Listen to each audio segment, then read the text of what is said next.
ಪೂರ್ಣಶ್ರೀ ಸೃಷ್ಟಿಗೆ ಸ್ವಾಗತ. ಇದು ನೋಡಿ, ನೀವು ಕಲ್ಪನೆ ಮಾಡೋದಕ್ಕೆ ಸಾಧ್ಯ ಇಲ್ಲ. ಬಹುಶಃ ತುಂಬ ಜನಕ್ಕೆ ಇದು ಗೊತ್ತಿರಲ್ಲ ಅಂತ ಅಂದ್ಕೊಳ್ತೀನಿ. ಇದ್ರದ್ದು ಕುಡಿ ಮೊಸರು ಬಜ್ಜಿ, ಇದ್ರದ್ದು ಎಲೆನೂ ಕಷಾಯ ಗೌರಿಯಮ್ಮ ಹೇಳಿದ್ದಾರೆ. ಇದು ತೇಗದ ಕುಡಿಗಳು, ತೇಗದ ಮರ ಇರುತ್ತಲ್ಲ, ಟೀ ಕುಡ್ ಇರುತ್ತಲ್ಲ ಅದರದ್ದು. ಇದು ಬೆಂಗಳೂರಲ್ಲೇ ತುಂಬ ಜನ ಮನೆ ಮುಂದೆ ಬೆಳ್ಕೊಂಡಿರ್ತಾರೆ. ಕವಲು ಹೊಡಿಬಾರ್ದು ಅಂತ ಕಟ್ ಮಾಡ್ತಾನೂ ಇರ್ತಾರೆ. ಅದ್ರದ್ದು ಒಂದು ಅಡಿಗಿನ ಜಾಸ್ತಿ ದೊಡ್ಡದಿರುತ್ತೆ, ದೊಡ್ಡ ಎಲೆಗಳು. ನಾವು ತುಂಬ ಸಣ್ಣ ಕುಡಿಗಳು ತೊಗೊಂಡು ಬರಬೇಕು.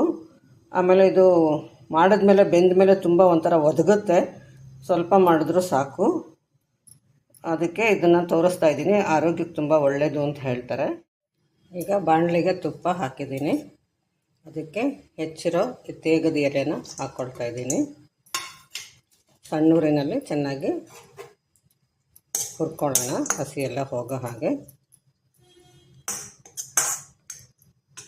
ಬರೀ ಎಣ್ಣೆ ಬೇಕಿದ್ರೂ ಹಾಕ್ಕೋಬಹುದು, ತುಪ್ಪನೇ ಹಾಕ್ಬೇಕಂತೇನಿಲ್ಲ. ಇನ್ನೂ ಸ್ವಲ್ಪ ತುಪ್ಪ ಹಾಕ್ಕೊಂಡೆ ನೋಡಿ, ಚೆನ್ನಾಗಿ ಬಣ್ಣ ಎಷ್ಟು ಚೆನ್ನಾಗಿ ಕಾಣಿಸ್ತಾ ಇದೆಯಲ್ವ, ಬಣ್ಣ ಬಿಟ್ಕೊಳ್ತಾ ಇದೆ. ಬಹುಶಃ ಇದನ್ನು ಏನಾದರೂ ಬಣ್ಣ ಗಿಣ್ಣ ಹಾಕೋಕ್ಕೆ ಉಪಯೋಗಿಸ್ತಾರೇನೋ ಅಂತ ಅನ್ನಿಸ್ತಿದೆ ನೋಡಿದ್ರೆ ಅಲ್ವಾ. ಒಳ್ಳೆ ಬೀಟ್ರೂಟ್ ಥರ ಕಾಣಿಸ್ತಿದೆ. ಇದಾಗಿದೆ ಹುರಿದಿದ್ದು. ಇದರ ಎಲೆ ರುಚಿನೂ ಸ್ವಲ್ಪ ಒಗಚು ಥರ ಇರುತ್ತೆ. ಹುರಿದಿರೋ ಸೊಪ್ಪು, ತೆಂಗಿನ ತುರಿ ಮತ್ತು ಹಸಿಮೆಣಸಿನ್ಕಾಯಿ ಹಾಕ್ಕೊಂಡಿದ್ದೀನಿ. ಸ್ವಲ್ಪ ಉಪ್ಪು ಹಾಕ್ಕೊಂಡು ರುಬ್ಕೊಳ್ತೀನಿ. ಈಗ ನೋಡಿ, ಇದು ರುಬ್ಬಿದ್ದಾಗಿದೆ. ಇದು ಸ್ವಲ್ಪ ಸೊಪ್ಪು ಒಗಚಿರುತ್ತೆ, ಆದ್ದರಿಂದ ಇದಕ್ಕೆ ಸ್ವಲ್ಪ ಹುಳಿ ಮೊಸರು ಮತ್ತು ಅದಕ್ಕೆ ಸ್ವಲ್ಪ ಬ್ಯಾಲೆನ್ಸ್ ಮಾಡೋಕ್ಕೆ ಈರುಳ್ಳಿ ಹಾಕ್ಕೊಳ್ತಾ ಇದ್ದೀನಿ. ಇಷ್ಟ ಇರೋರು ಒಂದು ಅರ್ಧ ಚಮಚ ಸಕ್ಕರೆ ಕೂಡ ಹಾಕ್ಕೋಬಹುದು, ಆವಾಗ ಒಗಚು ಸ್ವಲ್ಪ ಬ್ಯಾಲೆನ್ಸ್ ಆಗುತ್ತೆ. ಸಾಸಿವೆ ಒಗ್ಗರಣೆನೂ ಹಾಕ್ಕೊಂಡಿದ್ದೀನಿ. ಇದಕ್ಕೆ ಇನ್ನೊಂದು ಸ್ವಲ್ಪ ಮೊಸರು ಇಡಿಸಿದ್ರೆ ನೋಡಿ ಹಾಕ್ಕೊಳ್ತೀನಿ.